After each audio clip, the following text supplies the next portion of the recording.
സംസ്ഥാന സാക്ഷരതാ മിഷന്റെ തുല്യതാ പഠിതാക്കൾക്കുള്ള പുസ്തകങ്ങളാണ് മഴയത്ത് നശിച്ചത്.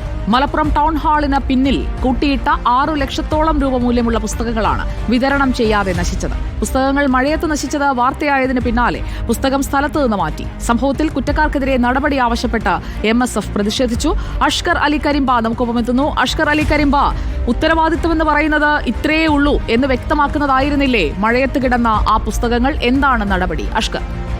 സുജ, തികച്ചും അങ്ങേയറ്റത്തെ ഉത്തരവാദിത്തപ്പെട്ട ഉദ്യോഗസ്ഥരുടെ അനാസ്ഥ തന്നെയാണ് ഇത്തരമൊരു സ്ഥിതിവിശേഷം ഉണ്ടാക്കിയെന്ന കാര്യത്തിൽ യാതൊരു സംശയമില്ല.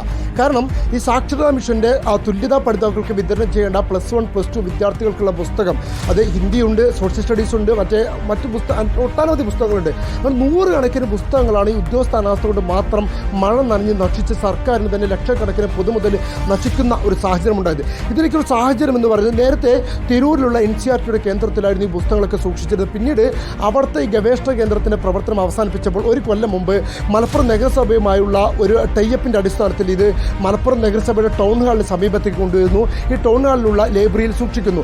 കഴിഞ്ഞ ഒരാഴ്ച മുമ്പ് അവിടുത്തെ ഒരു അറ്റകുറ്റപ്പണിയുടെ ഭാഗമായി ഈ പുസ്തകങ്ങളൊക്കെ എടുത്ത് ടൗൺ ഹാളിൻ്റെ പുറകുവശത്തെ പുറത്തേക്ക് മാറ്റുന്നു. അത് ഒരു ഷീറ്റ് കൊണ്ട് പാതി മൂടുന്ന ഒരു അവസ്ഥയിലായിരുന്നു പുസ്തകങ്ങൾ സൂക്ഷിച്ചിരുന്നത്. പക്ഷേ കനത്ത വേനൽ മഴയിലും കാറ്റിലും ഈ പാതി മൂടി ഷീറ്റടക്കം അവിടെ നിന്ന് മാറിപ്പോകുന്ന സാഹചര്യം ഉണ്ടാവും. ഈ പുസ്തകങ്ങൾ പൂർണ്ണമായും മഴ നനഞ്ഞ് നശിക്കുന്ന ഒരു സാഹചര്യമാണ് ഉണ്ടായിരുന്നത്. കൃത്യമായി നേരത്തെ തന്നെ ഇതിൻ്റെ പരാതി വന്നപ്പോഴും ചില പുസ്തകങ്ങൾ മാത്രം, അതിൻ്റെ ഒരു ഭാഗം മാത്രമാണ് അവിടെ നിന്ന് ഉദ്യോഗസ്ഥരെടുത്തുകൊണ്ടത്, ബാക്കി അവിടെ തന്നെ സൂക്ഷിച്ചു. ഇന്നലത്തെ മഴ കൂടി അതോടെ ഇത് പൂർണ്ണമായും മഴ നനഞ്ഞ് നശിക്കുന്ന ഒരു സാഹചര്യമുണ്ടായി.